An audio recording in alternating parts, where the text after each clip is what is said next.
السلام عليكم ورحمة الله تعالى وبركاته. وين سلام صحابتي الغالية سلو هذا ميلو جوجتينبو وولاش نسام عبدو إذن لا مركلي مقال عصب كسر هذا مقال كنا عاوي وهكذا على وريع عطوش أكد على أقول يا أنا ما يا بس سومالي حاقل ده يا حاقل ده سومالي نن أنا إسقوا بس إيرين جيراني ونن أنا إسقوا بس عرسن جيراني حياتها وحن عرس كان قال يوريع عطوش يوريع هبل يوريع. بسم الله الرحمن الرحيم. ويلك عطوش هاي قبل المصلحات أو سوق الحس اسكو فرصنا يا حانس سانحة أهد صومالي محمد سانحة أهد والله رير كانت وحا ujeeda reer la isku diraayo oo maartay dulmi lagu heesto oo la kala furaayo oo la kala geenayo inuu yahay ujeeda oo wiilkaas iyo gabadhaas madaxoodan ay iska fureen madaxoodan ay maxaan ku dhahay iska xalimayeen dad maxaan ku dhahay ama ha ka baabeenadan ama ha ka yaraadaan maskax kale iyo tala kale in hawshan ku socotaa ujeeda laakiin tala waa tii ilaahay ya tala waa tii ilaahay bal asla fiirsan cabaar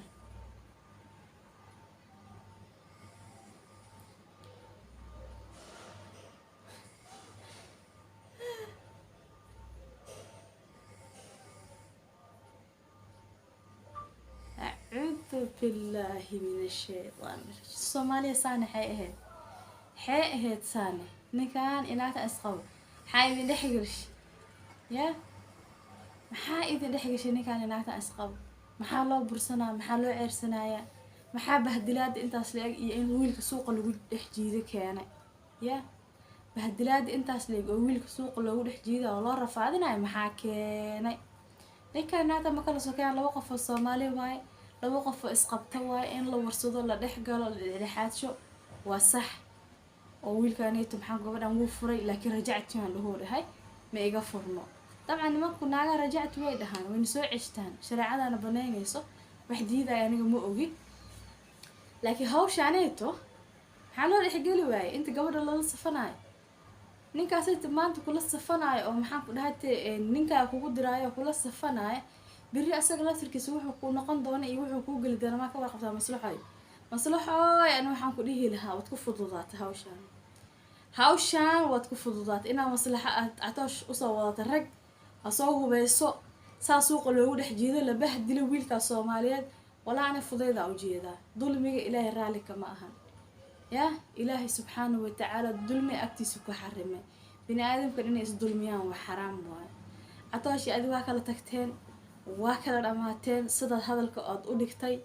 ولو أن أفكيس وري لجا مخل ساسو إتهانو وندي عطاشو كاشة كينايا أما عطاشو كوكو دجن أما عطاشو دباتو كل راديناي دب يداف من دلا معرف واي سجاشن كعدلة دلتلنتي عدلة قيلسد عدلة محنكو دهايتي إن خي هذا الكاغ لما قلايا عطاشو الكيس ما لما قلايا مسوحو كوكو نقضي ببا حميدك آمسون يميدك قيلنايا ميدك آمسون حالس بدنا لها موقت واي ميدك قيلنايا meeshu ku soo jira iyo meeshu ka soo socdo waad fahmaysaa laakiin midka aamusan ma ogid meeshu ku soo jira horta catoosh bilaay inuu la aamuseen waa laga yaabaa qandadan laakiin isbahdilaad inta lag ana raali kama na loo yeero la soo wado la magiciiseeyo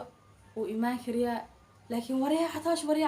qob in maxaa qorti loo hanjibo wadada dhexeeda lagu qabsado wiilka wala ani saasaytu waxaan dulmi uga jeedaa الصومالي محمد دلمي وحفي عن معه دلمي وحفي عن معهن ويل كان يقبضنا ولا عليه هنا ما كلا سكان ولا وقف الصوماليات هل دح قالوا هل دح عاشوا dadka xoog u sheeganayna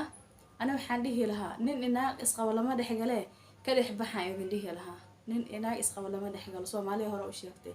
ee ka dhex baxay idin dhihi lahaa ma fahanteen marka Soomaali Maxamed ana warkayga ma sii badinaayay channelka subscribe iyo like iyo share inta nagu caawiya ya intaba nagu caawiya hurda heeso indhahay waa u jeedin hurda caaw laga dareemoyaa fresh ma ihi mac salaamo dulmigaas u dul qaadan waaya aan soo fiirso soo arkay cunugii la jiida xataa aan hadlay kaamirada iga daay ku takaltututa ma ku cararay Catoosh ma fakanay ilaa hadda aan hawlka meel u socod iyo meel u maxaan ku dhahay ka socdo waa garan waaye intee loo jiiday masaldhiga loo jiiday ma maxaan ku dhahay meel kale lagu leexsaday oo qooto intee la geeyay hadda Catoosh saldhigee la geeyay intuu ku xiran yahay ya Soomaaliyeey dulanka joojiya nin naag isqaba lama dhex galo ka dhex baxay ragga ku dhex jiro ka dhex baxooy dumar anima wadii kale laakiin ragga ku dhex jiro iyo wixii laga xishoon jira lagu xaragoonayo goormeel arki jiray nin rago naag in isqaba soo dhex galo ya waray Soomaali maxamed ay anu war mahaaye mac salaam hurda heese bye bye